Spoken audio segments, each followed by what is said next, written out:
உங்களுடைய ஹெல்த் அதான் first priority. ஐயா நல்லா சொல்றேன் கேட்டு.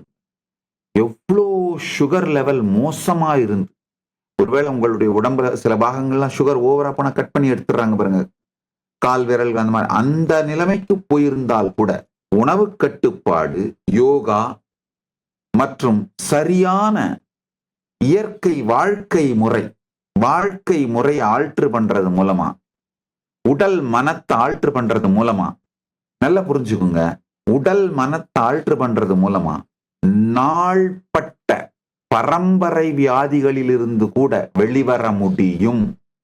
சத்தியம் சொல்லுகின்றேன். நோய்க்கு சரண்டர் ஆகாதீங்க. இது இப்படித்தான், இதுக்கு மேல மாத்த முடியாது, வயசாயிருச்சு, இதுக்கு மேல என்ன பண்ண போறேன் சாமி அப்படின்னு இருக்காதீங்க.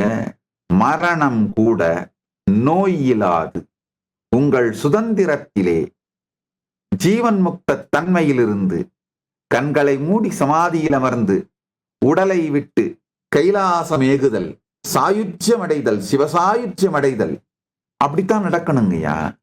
கடை நாள் வரை உடல் நலத்திற்கு பொறுப்பெடுக்க வேண்டும். உங்களுடைய கான்சியஸ் சாவரனிட்டி உங்ககிட்ட தான் இருக்கணும்.